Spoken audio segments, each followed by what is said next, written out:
Bapak Ibu Saudara dong semua, pada kesempatan kali ini di acara Katorang Peresmian Relawan ini perlu diketahui bahwa Komisi Pemilihan Umum Provinsi Papua sudah keluarkan surat keputusan nomor 135 tahun 2025 tentang jadwal tahapan pelaksanaan kampanye.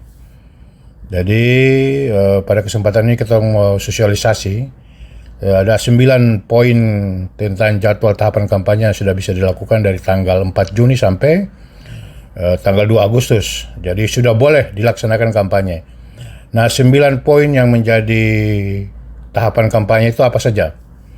Pada kesempatan ini saya mau jelaskan. Pertama adalah pertemuan terbatas. Pertemuan terbatas itu di dalam gedung, dan untuk tingkat kabupaten minimal itu 1.000 orang dan maksimal untuk provinsi itu 2.000 orang.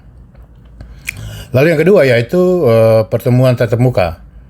Pertemuan tatap muka itu misalkan belusukan atau kunjungan dari rumah ke rumah warga ataupun ke pasar dan lain-lain sebagainya. Lalu tahapan kampanye yang ketiga yaitu penyebaran bahan kampanye pemilu kepada masyarakat umum.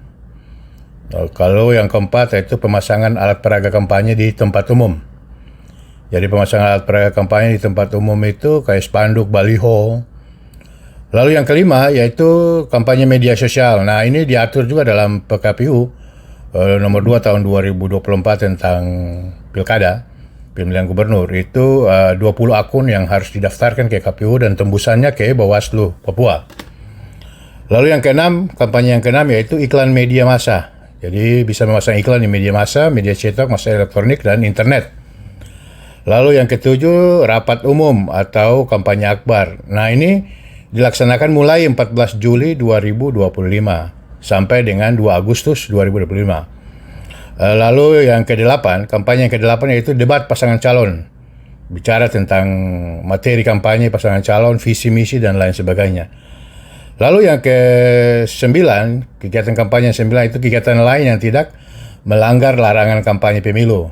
Maksudnya yang tidak melanggar larangan kampanye pemilu itu maksudnya seperti apa? Tidak boleh berkampanye dengan alasan apapun mendatangi tempat ibadah. Bagi pasangan calon kepala daerah, bagi partai politik, bagi tim kampanye. Jadi 3 kelompok ini dilarang melakukan aktivitas politik di tempat ibadah, instalasi umum, maupun di kampus. Nah, kampus ini ada pengecualian. Pengecualiannya jika mendapat izin dari pimpinan perguruan tinggi. Demikian Bapak Ibu dan Saudara semua dari proses tahapan kampanye yang dikeluarkan oleh Komisi Pemilihan Umum Provinsi Papua. Kiranya ketorang taat ini semua agar kemudian pemilu ini berintegritas, tidak cacat hukum yang pada akhirnya nanti ketorang kembali lagi ke Mahkamah Konstitusi. Kira-kira itu yang bisa kita sampaikan pada sosialisasi pertemuan kali ini.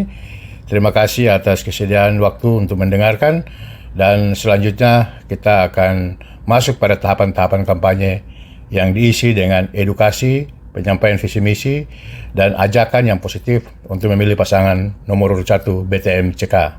Terima kasih. Ayo datang di TPS tanggal 6 Agustus tahun 2025. PSU pemungutan suara ulang, pilih nomor 1. Kita orang semua BTM CK. Benhur Tommy Mano Konstan